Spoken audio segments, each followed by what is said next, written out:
Good morning and welcome to the DFS YouTube channel. I am Razzle11 and you can find me on X at Razzle11Grinds.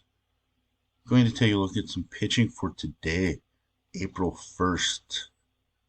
It is Monday. We do have a 7-game main slate. It is April Fool's Day, which is just annoying from a social media standpoint. On days when we're looking for sports news and updates, we just come across people just being dumb and stating false things. But anyways, there's my little painful rant on this whole day. But we do have a 7-game main slate. Uh, to be honest, I kind of wish they would have included the 3 games that start a half an hour ish, 4 games actually, prior to this main slate starting.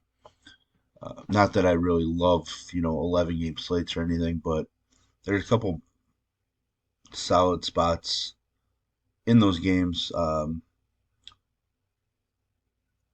and some solid offenses that we like to play anyway. But we don't have that. We can just work with what we do have, and it's these 7 games. Pitching pool kind of filled with names the casual might not be too familiar with. So it's going to be an interesting slate from a pitching standpoint. Uh, one of the reasons it's going to be interesting is the fact that the lowest game total on this slate features Reese Olson and Sean Manaea as the pitchers. So um, that's super. I don't. I wouldn't really call that exciting, but it's interesting. Manaea had looked good in the spring. Reese Olson, somebody that flashed some upside last year with the Tigers. So both guys are going to be very interesting. But let's jump in right away. I'm really going to start with just, I guess, a fade that I'm looking at. Um, it's going to be Kyle Gibson. There isn't really a lot to fade here at the top, especially on this slate. But Kyle Gibson's a guy that I just don't really want to play on the road. He's actually a slight favorite. Um, Game total just under 8.5 looks like it is the play. I'm just not sold. I mean, I'm not really sold on the San Diego offense all that much, but I just don't really want to count on Kyle Gibson. K prop of just 3.5. Um, Juice is very strong on the over, but I really don't think I need to pay 7,900 for him on this slate. Much rather pay up above him. Probably going to end up being heavy on Sean Manaea, even though it scares me because I can never trust Sean Manaea, who's cheaper. Uh, so that's really the main fade out of this group, which sucks because I honestly prefer to fade some other guys as well on slates, but I don't really have that option on this one. We have guys that we're probably not using. Blanco, definitely Ryan Nelson. Bowden Francis flashed some good upside during the spring, but do we really want to pick on Houston with a number 4/5 starter? Probably not.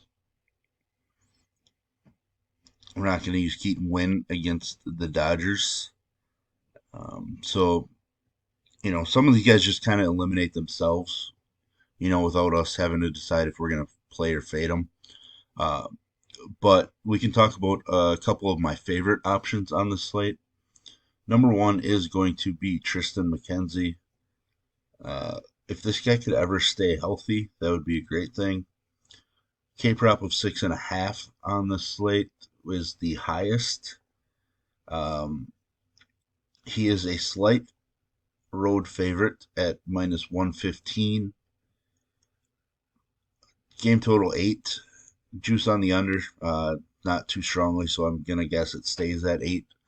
But it's just a guy that, if he could stay healthy, flashes so much upside.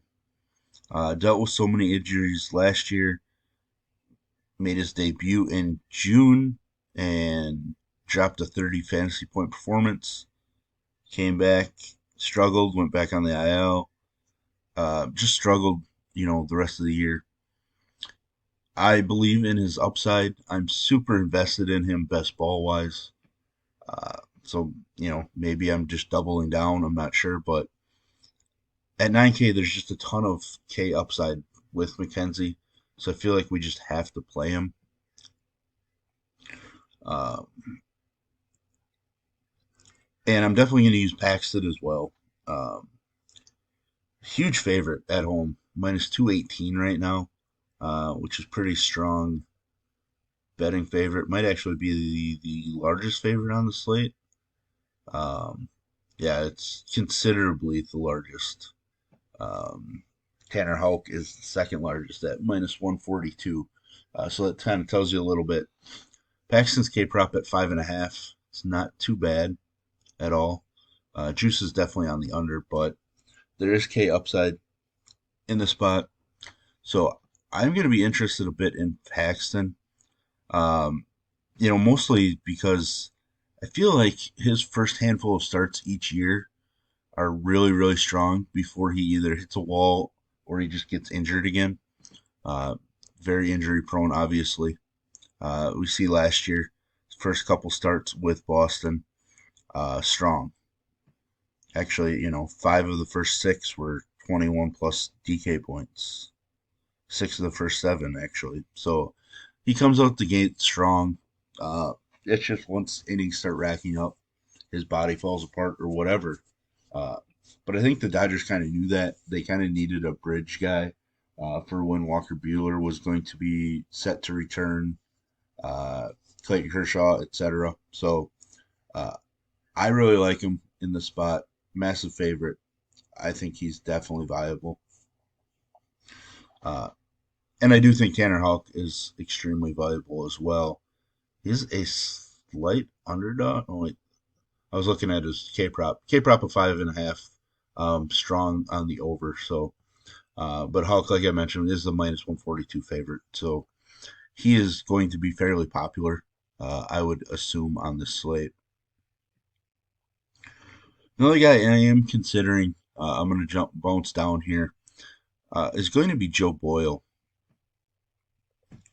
Boston just struck out plenty against Seattle.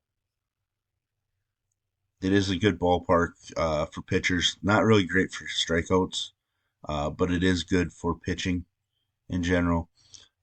Boyle made a 3 appearance debut last year. Does have some pretty strong walk rates, which is annoying. Um, but I like the strikeout upside. Sitting with a K prop of 5.5. I think he's going to be a bit overlooked. I do think there's going to be some people within the general public that just skip over, guys that are pitching for teams like Oakland. Uh, and I think we can take advantage of that a little bit in our pools. Um, Today's just going to be a little interesting trying to construct a pitcher pool. Those that are DFS Army members know that I enjoy cutting my pitcher pool to around 8 pitchers per main slate. Um, I'm sure we're going to get there because there are obviously only 7 games, but it will be interesting, and there's not a ton of probably not a lot of difference between who finishes number 8 on my list and probably number 10, um, which makes slates frustrating. But we do need to make some stands, and pitching is where I take my stands uh, largely over bats. But there we have it. There's kind of a quick look at some of the guys I'm considering, some discussion. If you enjoy what I bring to you, please hit the like button, hit the subscribe button, turn the notification bell on to get the alerts anytime we drop videos here at DFS Army. If you want access to our coaches, sheets, optimizer, Discord, etc., I'll put links in the description below. You can use promo code RAZ RAZ for 10% off monthly. And as always, best of luck, everybody.